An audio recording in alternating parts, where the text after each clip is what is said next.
Hello, hello. Happy Wednesday, where I go live every Wednesday on my channel.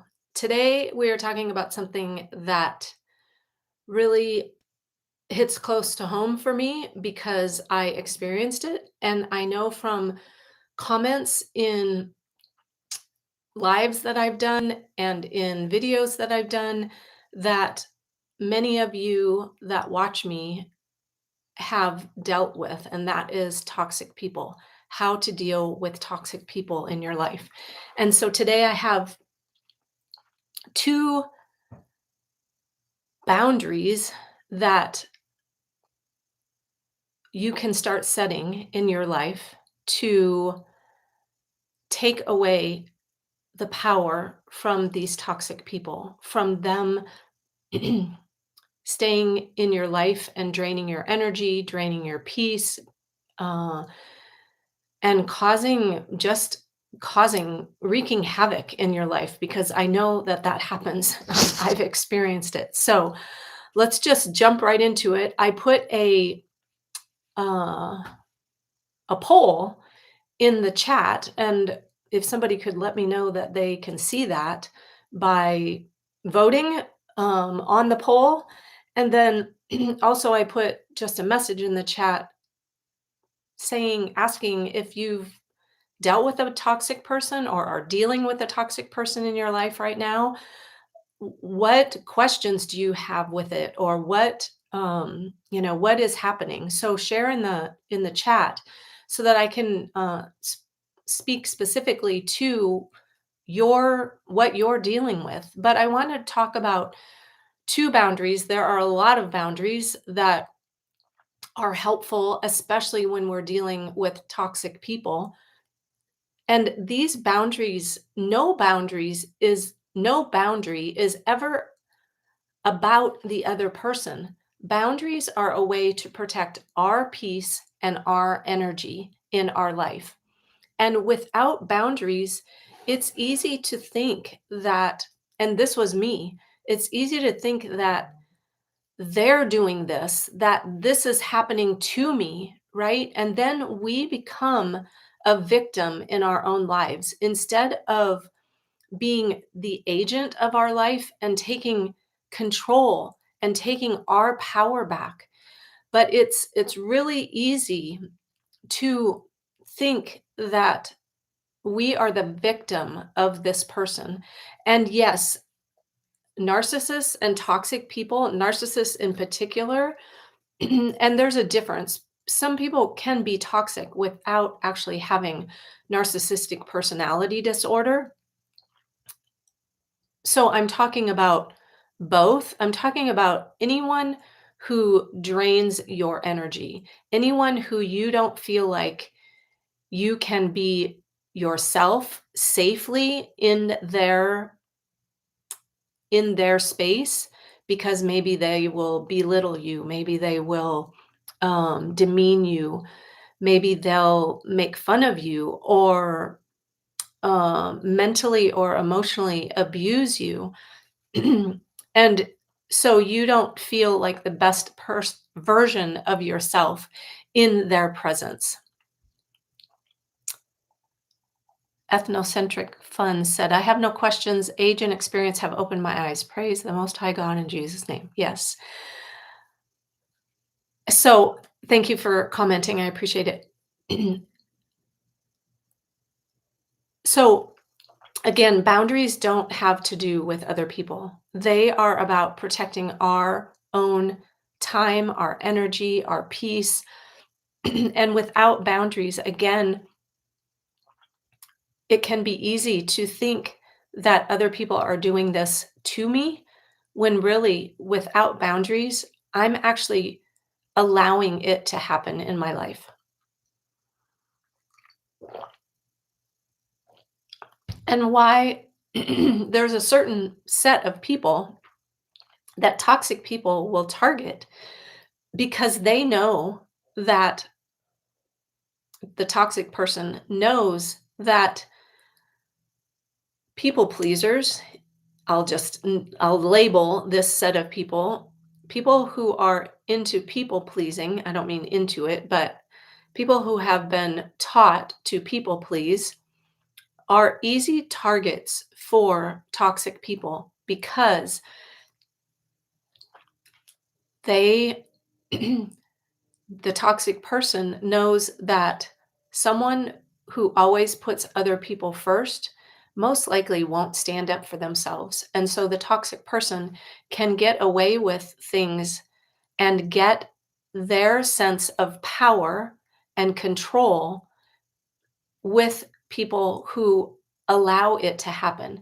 So, what I'm talking about today in this live is how do we take back our own power, especially if you were taught to be nice and to take care of other people and make sure that they're happy and don't hurt their feelings and put everyone else first, and you always come last. You are always on the back burner. So, how do we take care of ourselves? How do we take our own power back without requiring anyone else to change? And that's where boundaries come in. So, the first boundary is the I don't explain myself boundary. And toxic people use your explanations as ammunition for manipulation. So when you start explaining yourself, they see an opening because they know that explanation equals inferior power. That is what they see with your explanations. So every justification that you try to make for what you're saying or what you're doing or what you want to do, or any explanation, any justification that you make beyond saying, this is my truth, this is what I'm going to do, saying your truth, any justification, any explanation beyond that is just a negotiation point for a toxic person to attack. Explanations signal that you are looking for their approval of what you're saying or doing. So, looking for their approval of your decisions. And when we offer explanations, that means, and we're wanting validation of our decision, that tells the other person that we don't feel in control of ourselves, that we aren't our own agent of ourself. So, when you stop explaining yourself, when you stop giving reasons for why you said what you said or why you're doing what you're doing, this reclaims your decision making authority, and it sets you up in their eyes more as someone that they aren't going to be able to control. And that's ultimately what you want. With a toxic person, most likely you are not going to be able to explain yourself to them to make them understand, because they aren't interested in understanding you. They are interested in getting the what's the word? They're interested in getting their thrill, if you will, from controlling you, from knowing that they can manipulate you. So, when we stop explaining, that takes away that power from them. Why do we over explain? People pleasers, people that were taught, we were conditioned to believe that boundaries needed justification, that me doing or saying what I said or did needs a justification, that it needs an explanation. And as women in particular, we explain again to be understood because we think we're being nice, we're taking time to understand other people. Why aren't they doing the same for me? Toxic people, that is not typically in their interest. That's not what interests them, to be understanding and to want to understand your side. And so when you get in explanations and justifications and arguments with them, that just feeds their ego, if you will. Why else do people pleasers over explain? We fear being seen as rude or selfish or unreasonable or difficult or demanding. So we think by explaining ourselves that this will help the other person again understand our side. But if you're dealing with a toxic person, again, they do not care about understanding you. They care about controlling you, manipulating you, and making themselves feel better in the process. People pleasers try to prevent conflict again by thinking that they can make the other person understand. If they would just understand where I was coming from, then there wouldn't be a disagreement. The thing is, again, I'm going to repeat this over and over. Toxic people don't care about understanding you. That is not what they're after. And you will feel like you're beating your head up against a brick wall when you try to make sense with them. People pleasers also were taught to seek permission. We were taught that it was wrong to say no, that it was wrong to speak up, that we needed to listen to our elders. And so we got in this habit of seeking permission from other people. And so, again, explaining our reasons for doing or saying something feels like we might gain permission for doing that. But we have to get to the place where we are solid in who we are as a human being, and that we don't need anyone else's permission to do or say or think or feel or need anything. We are solid that that is what I feel, think, that's what I'm going to do, that's what I'm going to say, that's what I need. I'm solid in that, and I don't need anyone's permission to tell me that it's okay to feel that way or to do that thing or to say what it is, to have the truth that I have for myself. So, here are some specific scripts that you can use to not explain yourself, but to set a boundary with someone. You can simply say, I've made my decision. This is my boundary. I'm not comfortable discussing this. No, that doesn't work for me. I'm choosing not to engage in this topic, or I need to take care of my needs in this situation. So there's something called gray rock, and I invite you to look it up to get more information if you have a toxic person in your life. And again, I would love for you to comment if you're dealing with a toxic person or if you've had a toxic person in your past. And also, I put uh, a poll in the, I think it shows in the chat for you, of whether or not you've dealt with a toxic person. And I would just love to know if you have a toxic person in your life currently, or if you've dealt with one. If you have questions about it or concerns about it, put them in the chat. I would love to specifically speak to that if that is you and what you're dealing with. So those specific scripts you can use. Back to gray rock. If you're dealing with a toxic person currently, you can use some of those scripts, but I encourage you to go what's called gray rock.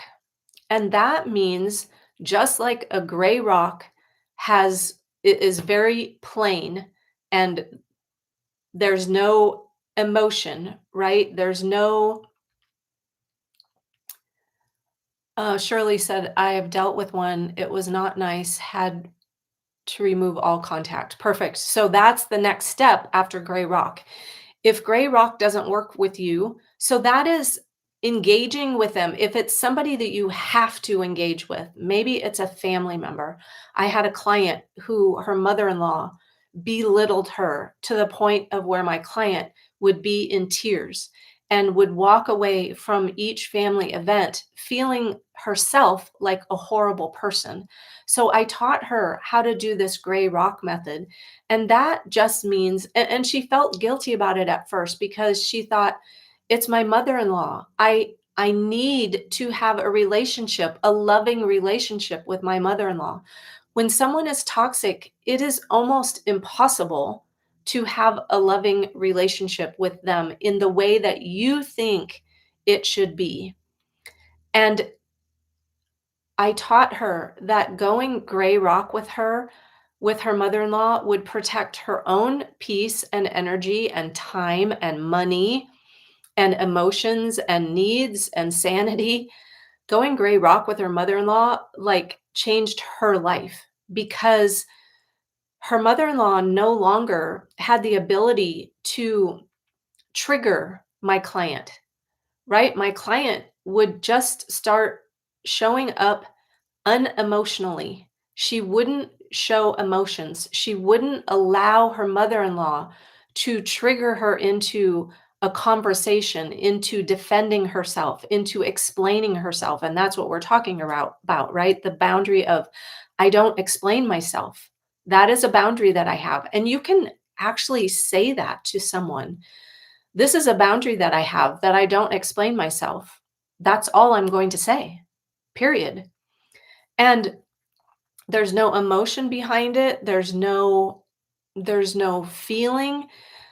With these people, a lot of times, especially again, if you have to be in their presence, then talking about the weather, right? Talking about benign things that aren't going to get you triggered, being calm and courteous to them, but not being oversharing at all, not sharing things that are happening in your life. And that is not mean. That is you protecting your energy. That is you having self respect and acceptance for how you are going to show up in other people's lives, that you are not required to bend over backwards for them, that you are not required to explain why you are doing what you're doing or why you think what you think, especially in the United States right now. And we're coming up into the holidays, into Thanksgiving, and we have a very tumultuous thing happening in the US right now. And toxic people may want to trigger you, to try and trigger you, to try and get your goat around what's happening in the US right now. So don't let them. You do not need to engage in any conversation that you are not comfortable with, and you do not need to explain why you're not engaging.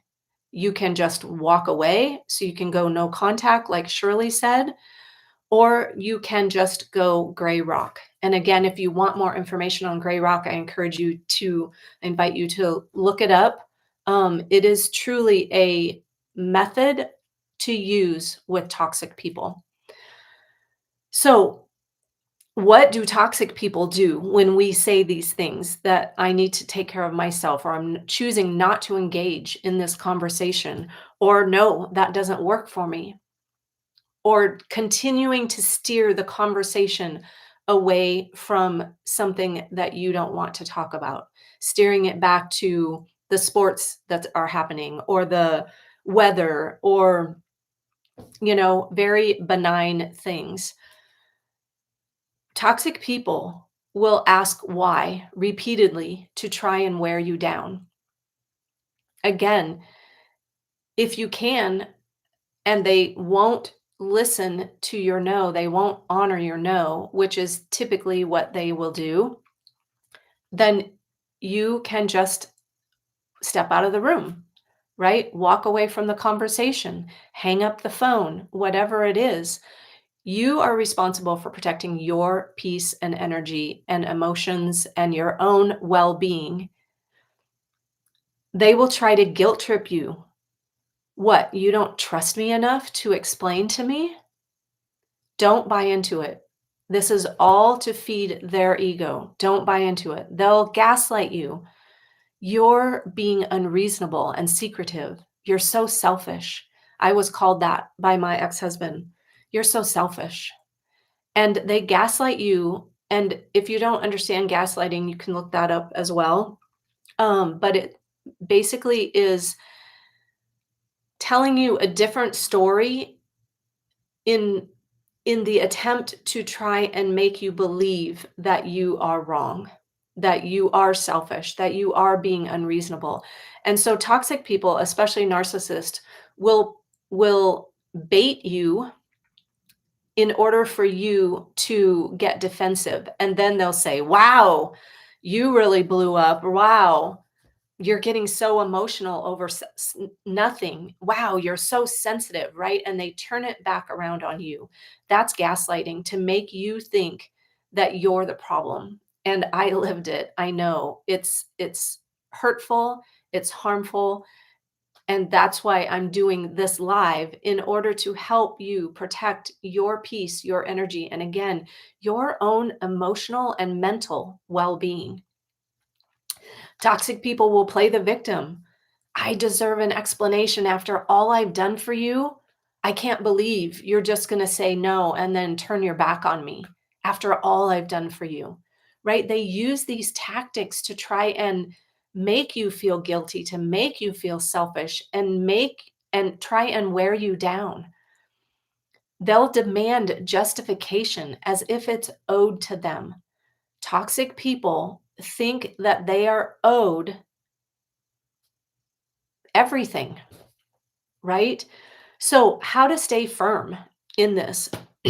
Again, I encourage you, invite you to use the gray rock method, but I have something called the 4 R's. So, the first R is to recognize manipulation tactics as they happen. Start recognizing maybe before you go to that Thanksgiving event or that holiday event, Christmas, Hanukkah, whatever is coming up for you.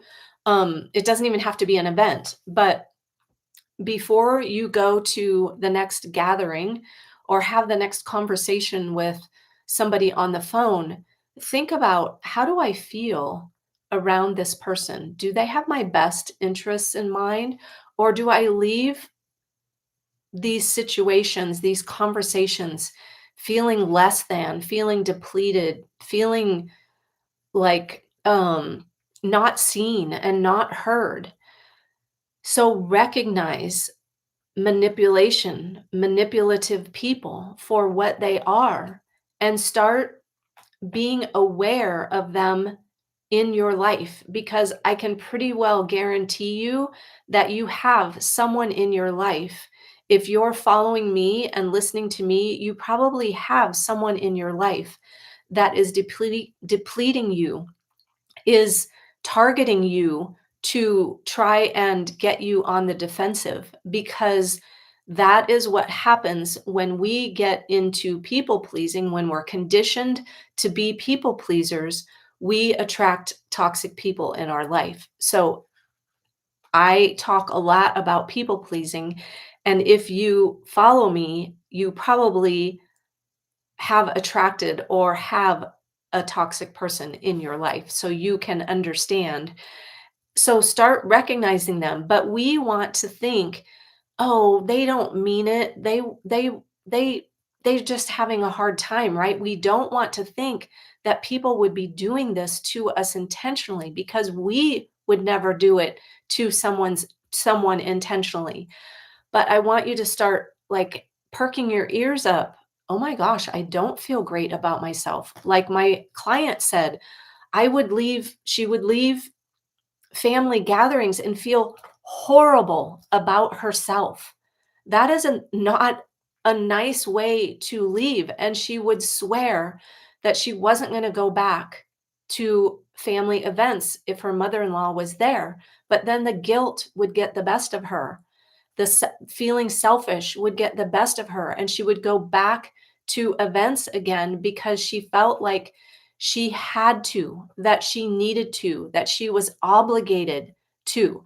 So start recognizing these people in your life so that you can start arming yourself with skills, because we weren't taught skills. We weren't taught boundaries when we were young. We were actually, I believe, taught, if you're a people pleaser, if you love putting other people first, making them happy, make sure that their needs are met, and put yourself on the back burner, you most likely were not taught boundaries. In fact, you were probably taught to not have boundaries. Don't talk back when I'm talking to you. If you can't be nice, don't say anything at all, right? So we were taught not to speak up for ourselves. Again, if you have anything that you would love me to address in this live, put it in the chat. We're talking about toxic people and how to deal with them, 2 boundaries that we can start setting with them, how to recognize them, what they do, how they make us feel. But we're talking about how to stay firm when you've recognized that you're dealing with a toxic person. So again, recognizing the manipulation tactics that they use as they happen or prior to. Start looking back at past experiences and start recognizing those manipulation tactics. The second R is to relax. Once you recognize it and you recognize that you're in the midst of it with someone, then relax. Pause and take a deep breath before responding. And if you're just jumping into this live, I just gave some specific scripts to use if you're dealing with a toxic person. So go back and watch the replay about how to stop explaining yourself. Shirley said, if your ex-husband was toxic, then you have a daughter who has met a toxic person. Is it hereditary? Is that it is? I don't believe it's like hereditary in a genetic way, if that's what you're asking. We I believe, and from all of that I've studied, narcissistic personality disorder and toxic people, that comes from the environment that they were raised in. A it comes from a maybe they were enabled. Maybe they were um, doted on. Maybe they didn't learn a sense of self, right? I believe it comes from that. It can come from, so my ex-husband has 2 daughters and they were very different. One was much more controlling, like he was. I started recognizing it. She also recognized it though, and the other one was very compliant, and that's the people pleaser. But that is the magnetic bond that is created between those 2 type of people. That's why narcissists are attracted to codependents or people pleasers, because that is the magnetic bond that happens. There are actually chemical reactions in a people pleaser's body that keeps them addicted to a toxic person because of the dopamine rush that they get for being put on the pedestal. But that's the first step of a narcissist, is putting you on a pedestal and what's called love bombing you. And then the next phase of their cycle is to devalue you. So they start nitpicking at you. They start um, breaking you down in little ways that you think, again, they're gaslighting you into thinking, oh, he is right. I am kind of selfish. That must have felt selfish, right? And so they start belittling you and devaluing you in little ways. My ex started pitting me against my mom in little ways that I didn't recognize at the time, but I did feel like a little angst about it, a little, like a little uncomfortableness inside my body when he would do these things. But again, I got had gotten to the point where I thought, "Oh, it's just me, I'm being too sensitive," right? And then the next phase is to discard you. So that is the phase that I went through, the 3 phases that I see now that he took me through, and then they will come back and they will try to love bomb you again. So I went all over the place there, Shirley, with your question. If your ex-husband was toxic, then you have a daughter who has met a toxic person. Is it hereditary? I don't believe it's not hereditary in that way, but she most likely, possibly, if he was toxic, you were probably a people pleaser or are a people pleaser. So she probably learned coping mechanisms to keep herself ultimately safe, right? People pleasing was a way to cope when we were young. It was a behavior, um it was a way of being that ultimately allowed us to feel safe because as kids, right, we are we are basically at the mercy of our caregivers because we can't care for ourselves. And so we learn ways to cope, ways to survive basically in this environment to stay safe. So I would guess, without obviously knowing anything about your life, I would guess that she ended up learning people pleasing behaviors in order to cope with his toxic behavior, in order to keep herself safe. That would be my guess.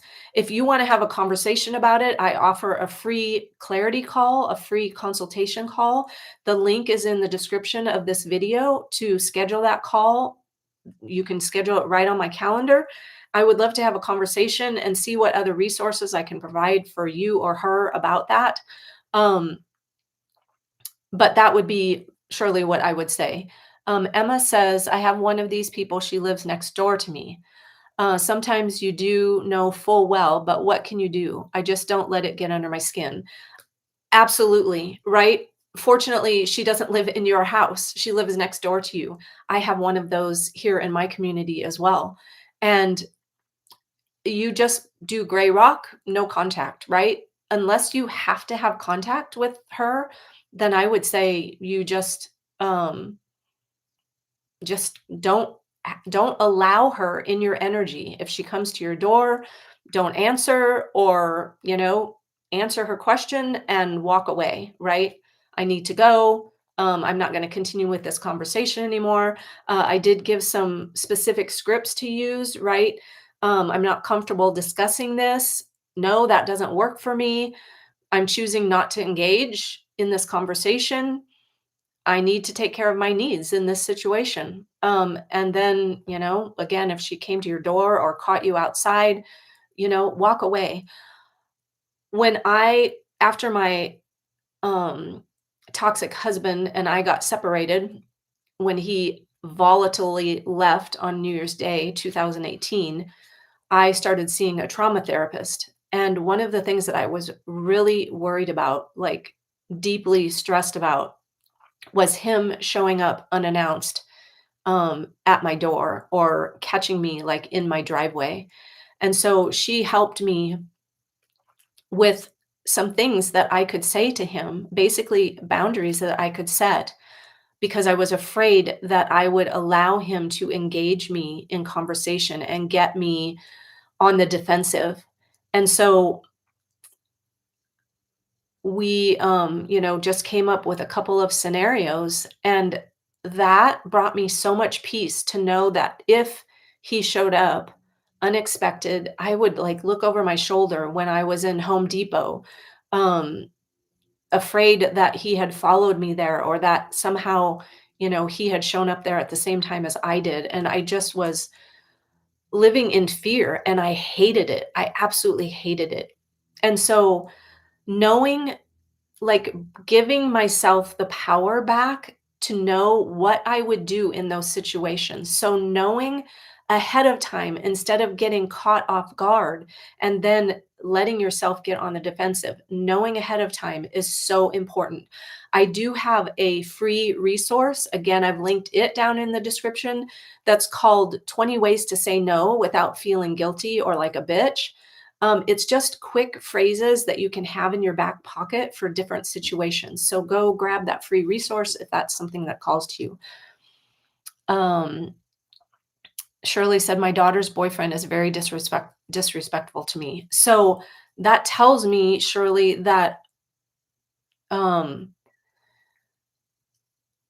that that the boundary is not there and he knows that he can get away with that disrespect. It's just like my client's mother-in-law. She knew my client would not get up and walk out of the room, no matter how mean and belittling and disrespectful she got to her.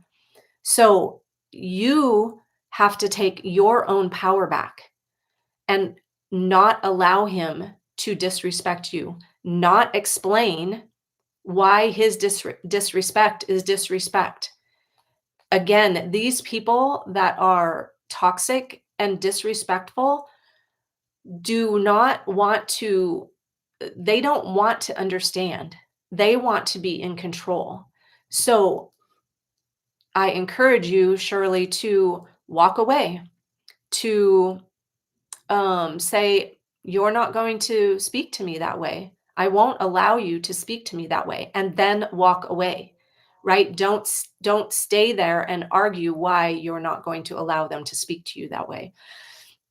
So so the 4 R's. So recognize the manipulation tactic, and that disrespect is most likely a manipulation tactic. Maybe he never learned. Maybe he learned that it was okay to disrespect people. Maybe you are in his life now to help him learn that he needs to respect people, right? He most likely doesn't respect himself. And that's why he's trying to um, feel powerful over someone else. He's trying to push the boundaries literally to see what he can get away with. So the third R is to repeat the boundary statement to them without adding any details. I'm choosing not to engage in this. It's not okay for you to talk to me that way. I'm not comfortable discussing this, whatever it is. Shirley said, I have no time. I avoid him totally. I visit my daughter when he's at work. Perfect. Right? Like, just not being in his energy. It's it's unfortunate um that your daughter is allowing this in her life because I can most likely guarantee that she's being disrespected as well. So helping her learn boundaries um is very important. And I think, yeah, you were the one that said if your ex-husband was toxic. It's not hereditary, but again, she grew up in an environment where she probably learned people-pleasing, coping skills, coping mechanisms, right? It's a mechanism to people please in order to keep herself safe, in order to, um,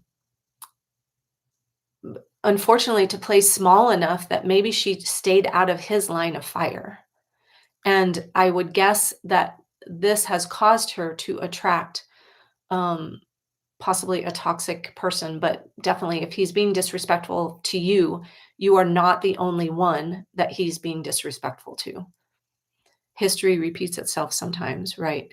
Right. So I would encourage you, I would invite you to, if she's open to it, to like book a call, have her book a call with me, so I can see what's going on in her life. Again, the first call is free, um, but I can give her some resources to help her through this. Okay, the fourth R. So the first three R's, and this is how to stay firm when you recognize that you're in a manipulative situation where someone else is trying to manipulate you into explaining yourself. And gosh, I've already gone 40 minutes. So recognize the manipulation tactics, relax, like pause and take a deep breath. Know that you're in control of yourself. Repeat the boundary statement without adding any details, no explanation. And then remember, boundaries protect you. You're not trying to manage their feelings. You're not trying to get them to understand you. Your boundary is to protect you. Boundaries are not about another person. They are about you, protecting your time, your energy, your needs, your emotions, your desires, your mental well-being. So, a couple of real life scenarios, you get a social invitation, "I'm not available for that," versus explaining, your entire schedule, why you're not available. Somebody requesting money, "I can't help with that." Leaving a conversation, "I'm done with this discussion." So, surely when you're, um, if you're in holidays, right, around, your daughter's boyfriend, walk away. That's not okay with me. Whatever it is, right? Very gray rock, very much without explanation. Um, a family member questions your choices. This is what I'm doing versus defending your decision. So the second boundary, no, is a complete sentence, right? I'm sure most of you listening have heard of this before, right? The power of a simple no. Again, this goes back to not explaining yourself, right? The first boundary that we talked about. And this is in particular around toxic people. But this can work for anyone, right? We never have to explain ourselves. We can simply say no. And and I would ask you, right? Like, I know so many people feel guilty for saying no. Again, I have that free guide, that free resource in the description of this video. So go grab that. It's called 20 Ways to Say No Without Feeling Guilty or Selfish or like a bitch. But so many times, right? We say no and we feel guilty for saying no. But I want to ask you a question. It's really important and I want you to hear this.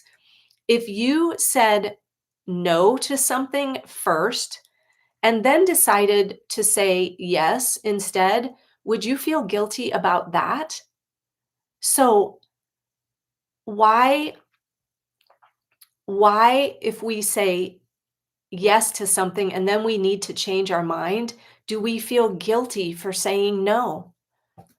Right? And but we don't need to say yes to begin with and then to say no, right? But saying no, it requires zero justification. It doesn't need an explanation, it doesn't need an excuse.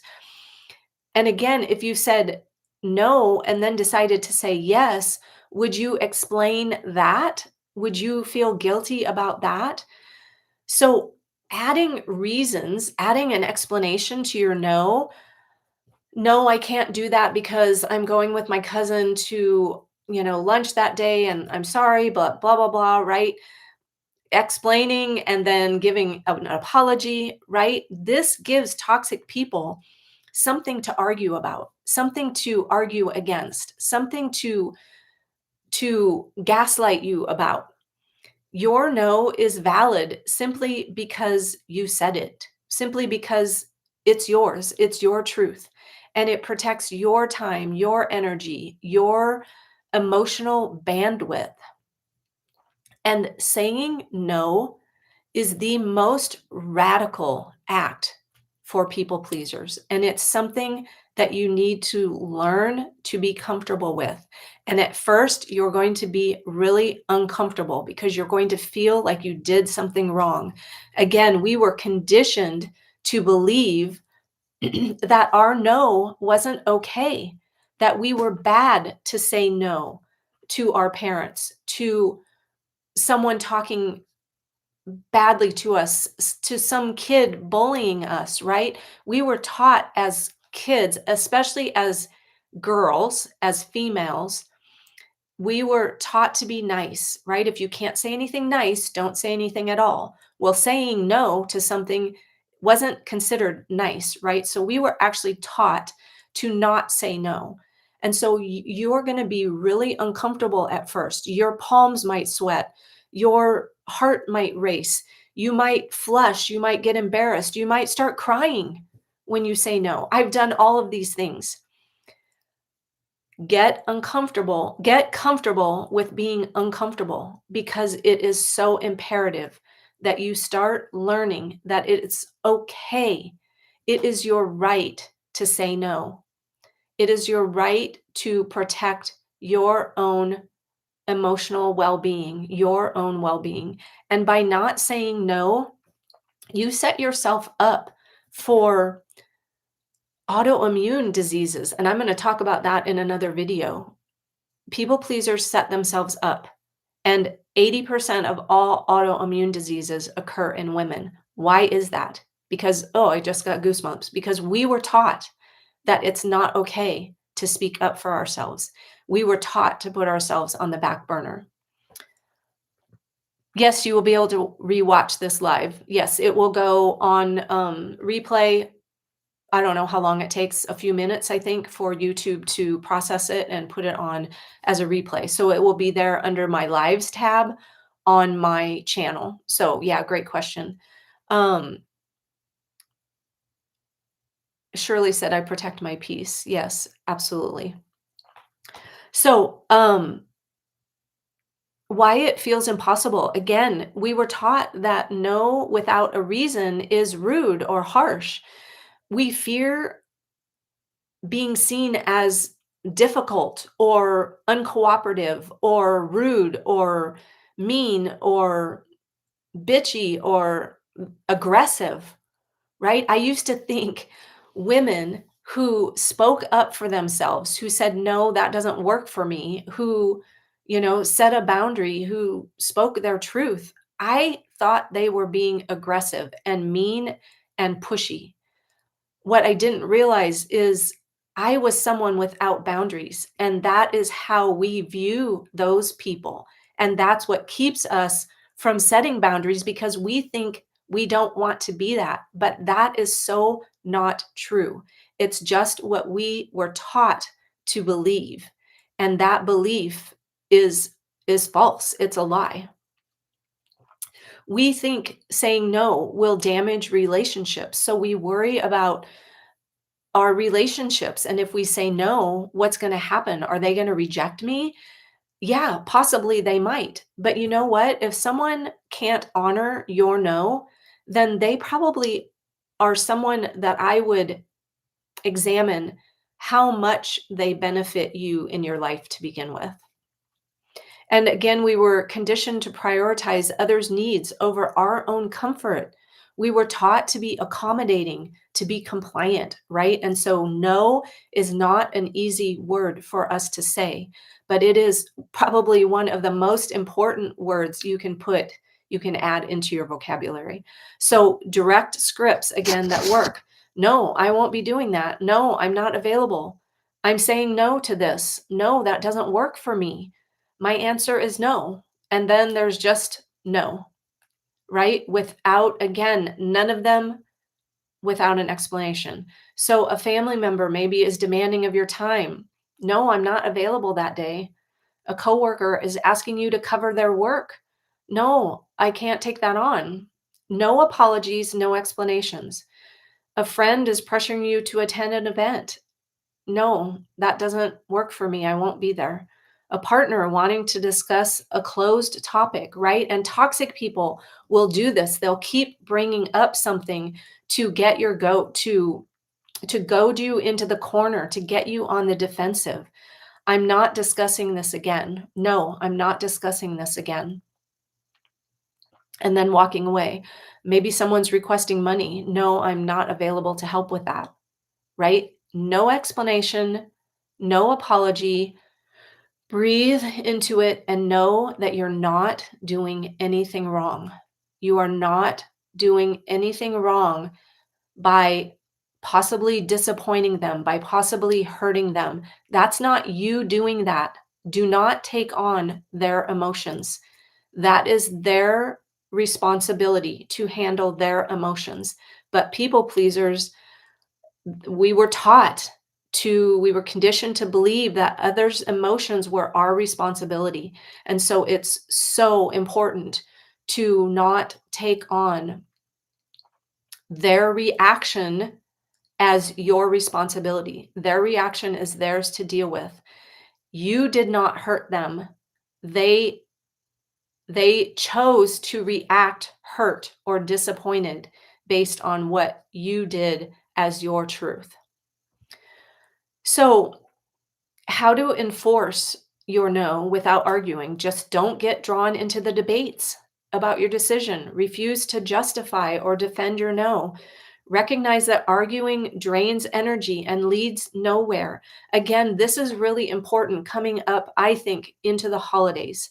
And at this time of year for us in the US, we have the extra on top of that of what's happening in our political climate.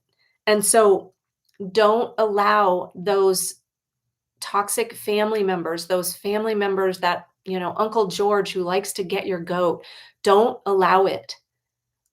Just don't allow it. Recognize that arguing drains your energy and leads nowhere. And just repeat, my answer is no if they persist. And if you can, leave the room, leave the situation, leave the event, you know, get yourself out of their energy. You protecting your own energy and your own peace and your own well being. I don't know how many times I've said it already, right? It's your responsibility. End the conversation if they won't accept your boundary. Your no doesn't require their agreement. You're not trying to get them to understand you. Toxic people are not interested in understanding you. I want you to hear that as the final message of this live, that toxic people are not interested in understanding you, in having compassion for you, in seeing your side of things. So stop trying to get them to, right? It is like you beating your head up against the wall. I appreciate you all being here, listening. If you're watching on the replay, uh, again, there are resources down in the description of the video. Go grab those, they're free. I would love to continue the conversation with you. If it's something that you would like more in-depth help on, I offer one-on-one coaching. So it's all here for you. And I go live every Wednesday. If there's a question that you have that you would love me to answer in a future live, I would love to do that because I would love to know that I'm speaking directly to your needs. So again, I appreciate you being here. I appreciate you listening and throwing things in the chat. And I will see you next week on Wednesday at 1:11 p.m. Central Time. I will see you here on the same bat time, same bat channel. All right, take care.